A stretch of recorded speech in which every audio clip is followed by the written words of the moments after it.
We are in Mishnah number 6 of chapter number 6. This is the famed 48 ways to wisdom. We spoke last time about way number 14, which was with scripture. And now we're on to way number 15, and that is b'mishnah, with Mishnah, with oral law. Mishnah, the oral law, the codification of oral law, this is a way to wisdom. If you want to be wise, one of the ways to do it is b'mishnah, with Mishnah. We're going to focus on two questions. A, what is Mishnah? What is this codification of oral law? A, and B, why is it a way to wisdom? What exactly about Mishnah makes it a way to wisdom? How do we deploy this way number 15, b'mishnah? So to understand the concept of Mishnah and oral law in general, it's important to go back to the beginning. Rambam tells us in his wonderful essay on oral Torah, the way he starts off is by telling us that when Moshe gave us the Torah, he gave it to us in two formats. Torah was conveyed in two formats. There is the written Torah and there is the oral Torah. And the oral Torah is broken down into a lot of different components. The written Torah, that of course is scripture, the Pentateuch, the 5 books of Moses that we've been reading and copying and perpetuating since we got the final version from Moshe on the last day of his life.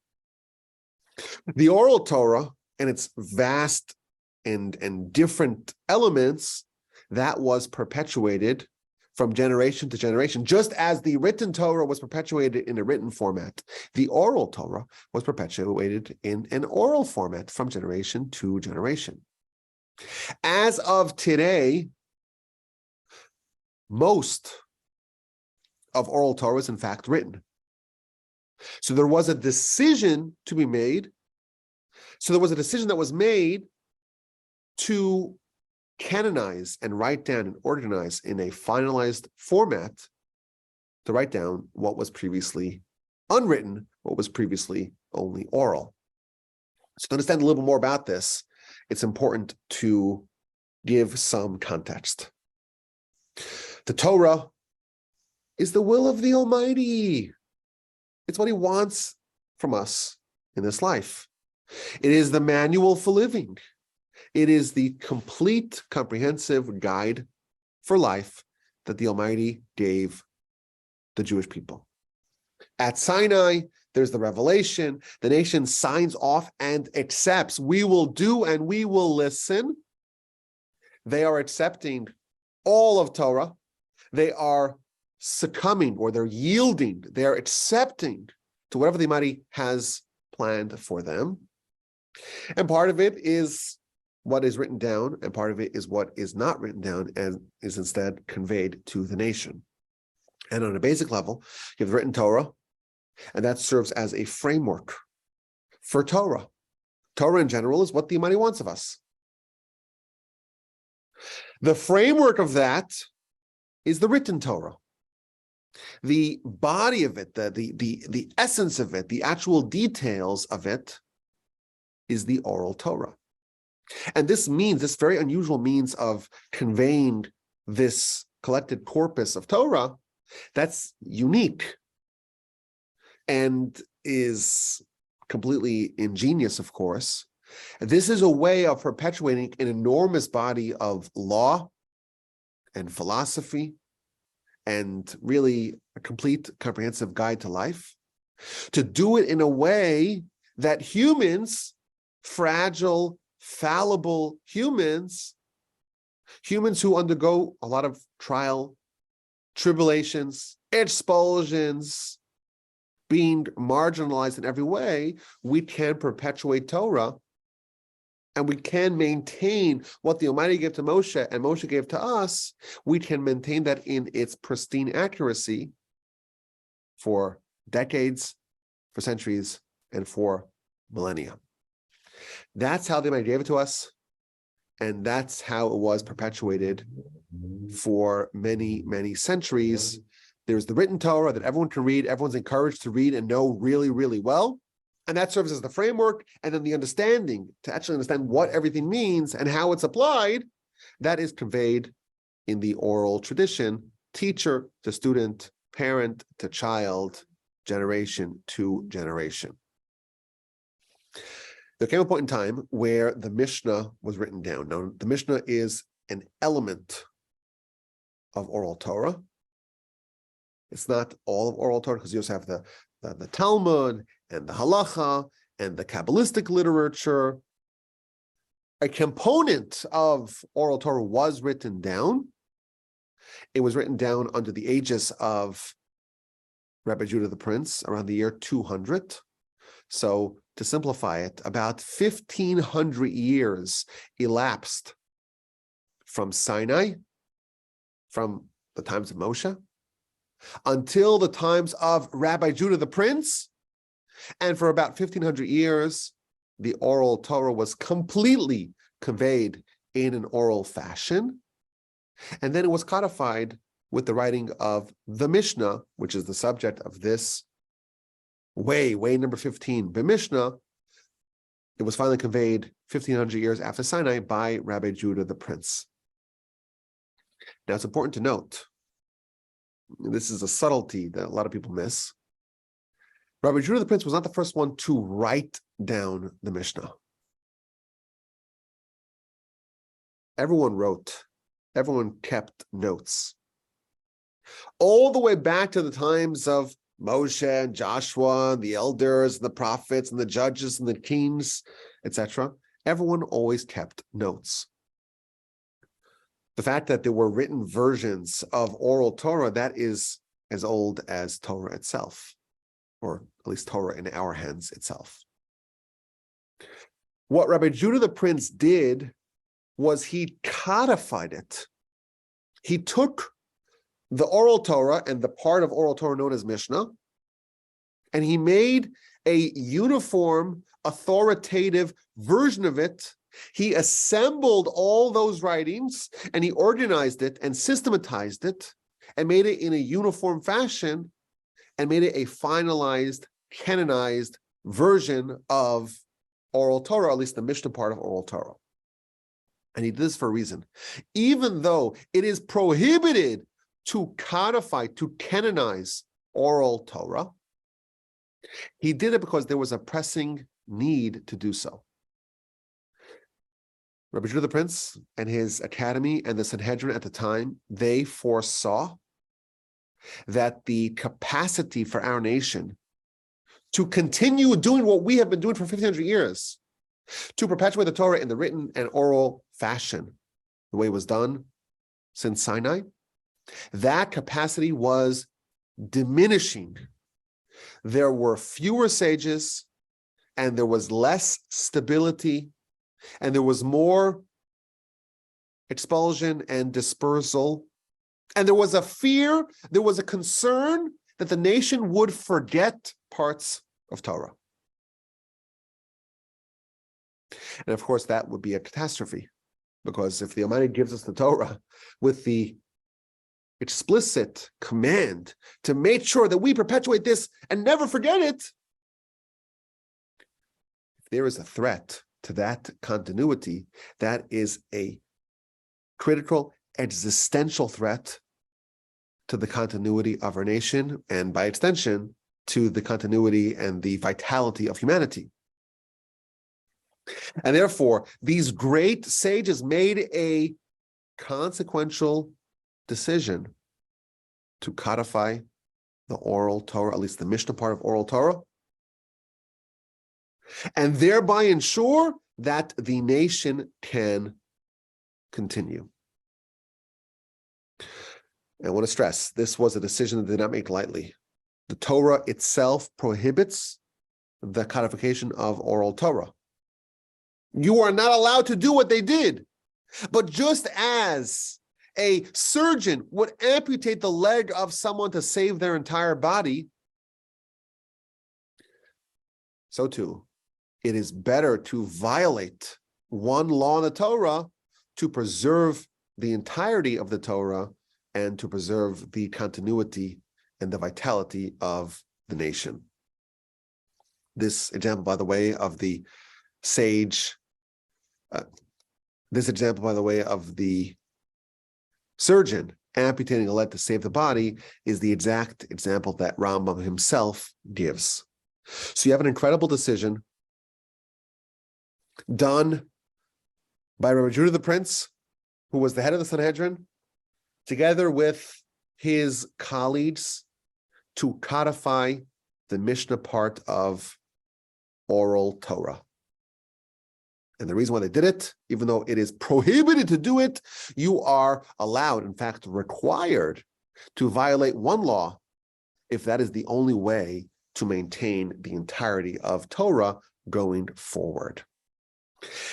And therefore, we have an incredible work done by Rabbi Judah the Prince and his colleagues. It's known as Mishnah. And it was, again, as I mentioned, a finalized, codified, canonized version of oral Torah.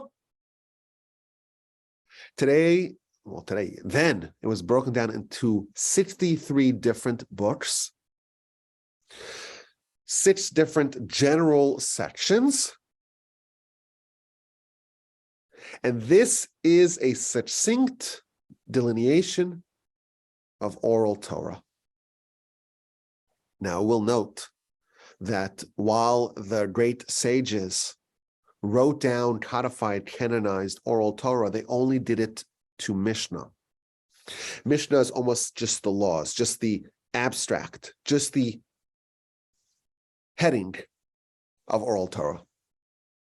They took, let's say, if you imagine all of oral Torah, you imagine it as an encyclopedia with 5,000 books. Take just the first couple of lines of every entry, none of the details, none of the applications. Leave out a lot that's still maintained in its original oral fashion, but write down just the laws, just a quick, very terse, succinct version of all of oral Torah. That's what they did. And about 300 years later, the decision was made to continue the codification of the oral Torah by writing down the Talmud. And what the Talmud does is it fills in the details. Every Mishnah is like the heading, and then you have the many, many pages that accompany a few lines of Mishnah known as the Talmud.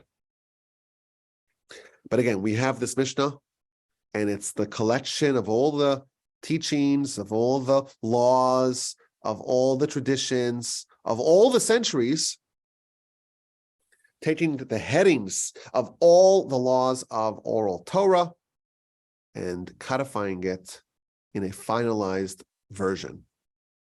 And this monumental effort was done by, of course, by Rabbi Judah the Prince. He was the leader, but it was done in collaboration with hundreds of sages, and it took a long time to do it.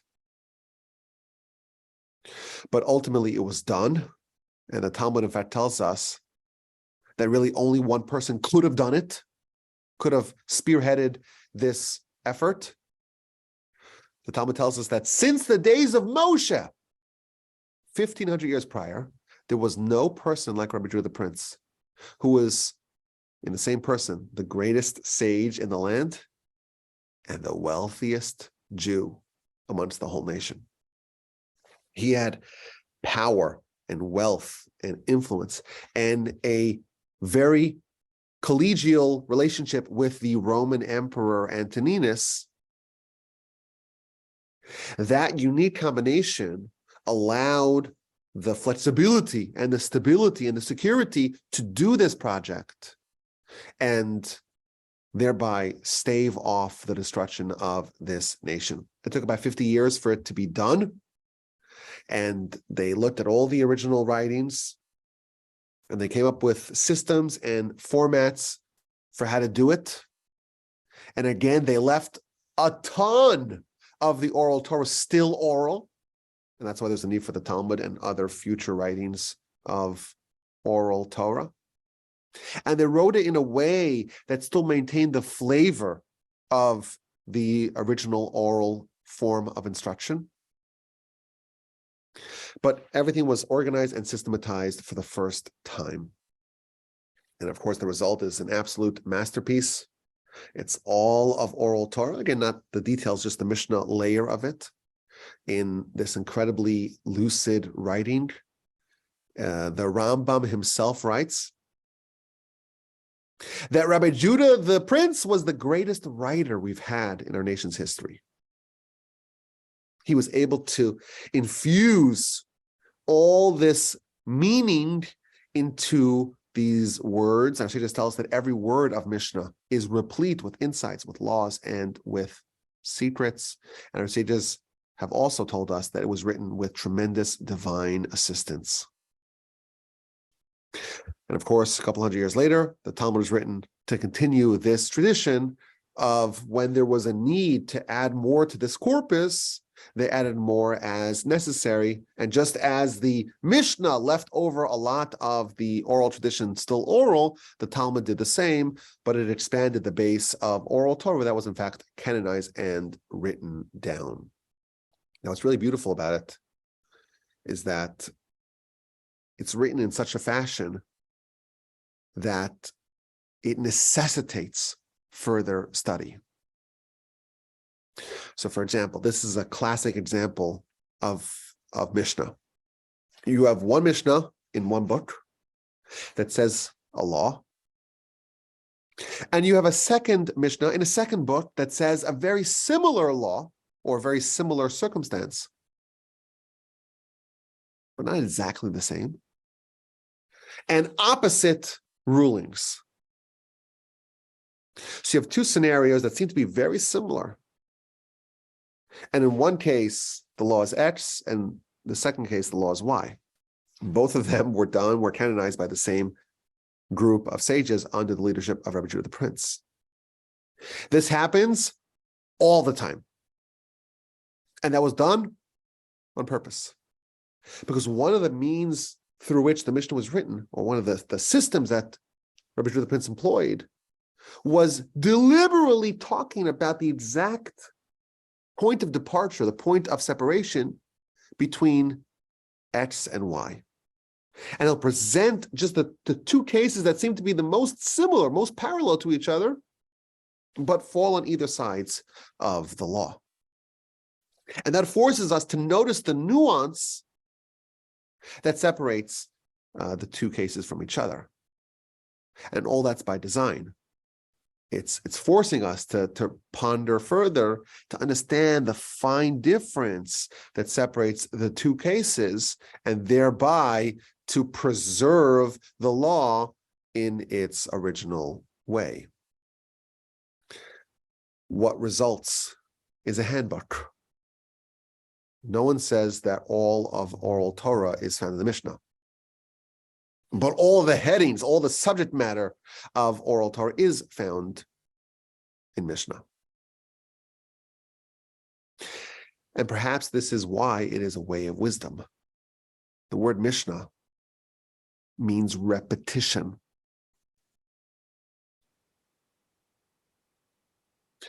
The reason why Mishnah is called Mishnah is because it's important to repeat it and to study it over and over again. What did Rabbi Judah the Prince do?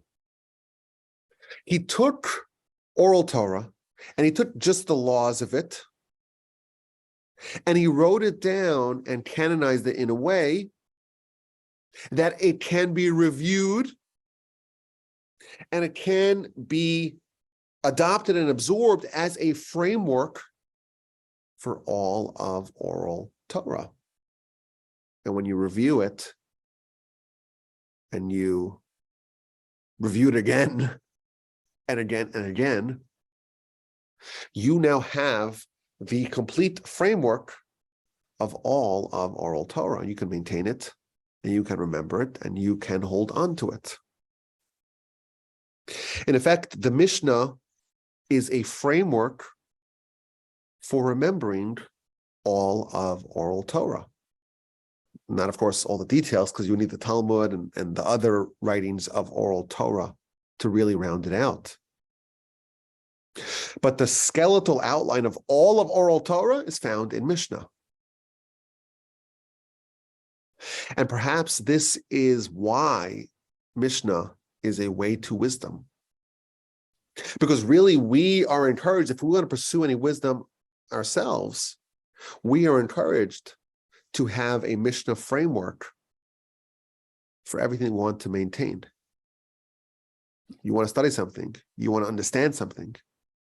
It is imperative that you review it and that you develop some sort of structure, some sort of framework that you can kind of keep. And every idea that you encounter, everything that you learn, it fits into your pre-existing structure. If you just have some scattershot ideas here and there, it's not organized, you may amass a lot of knowledge, but your path to wisdom is closed. Rabbi Shmuel the Prince did a half job. He wrote down oral Torah, but he only gave us the laws, and there's so much left unwritten. Yeah, that's by design. What he did give us is a framework that if we review and understand really well, everything else that we encounter can fit in neatly in that existing structure. This is a requirement to wisdom, to have a structure in which everything can fit in. And that structure is not going to be fully fleshed out, but it's going to be comprehensive. And if you have a comprehensive structure that you repeat and review and study and really understand, then every little node, every little bit of wisdom that you are able to absorb, it has a place. It fits in to the bigger picture. Now, there are other works that can fall under this category. So, for example, Maimonides, Rambam, where he wrote the 14 books, the Mishnah Torah. That too leaves a lot unsaid, but it does present a comprehensive framework in which every bit of knowledge can fit in. The Shulchan Aruch, similar thing, takes all of Jewish law and organizes it. And in every law, you know where it fits in. But I think in anything that we want to study, we have to have the big picture. And the big picture, the more comprehensive it is, the more it is fulfilling this way to wisdom of Mishnah, where you study something and you understand it, you understand the structure, the outline, the framework of what you're trying to get. And once you have that, inside of that framework, you can actually build the edifice of wisdom that you're trying to build. So, of course, the Mishnah itself is an integral part of oral Torah. And the writing is a total masterpiece. And the work was, in fact, successful in ensuring that we are able to perpetuate the oral Torah to the next generations. But it can also serve as a way to wisdom, because the function of the Mishnah, it's not to give us all of oral Torah, but it does give us a comprehensive framework for oral Torah. And in that framework, we can add more and more. And that principle is needed for every pursuit of wisdom. Every pursuit of wisdom, you have to understand where the pieces of wisdom fit in. And if you just have a lot of isolated, discrete little bits of wisdom, and it doesn't fit into one big picture, you're not going to be able to complete what you set out to accomplish. This is way number 15, B'Mishnah, with Mishnah, which we are understanding as with a framework of knowledge, a framework of wisdom. Even if it's not comprehensive, there's lots of things that are not written down, but the structure, in fact, is comprehensive. And inside such a structure, the details can be filled in, and the path to wisdom can be blazed. I appreciate your attention and listening.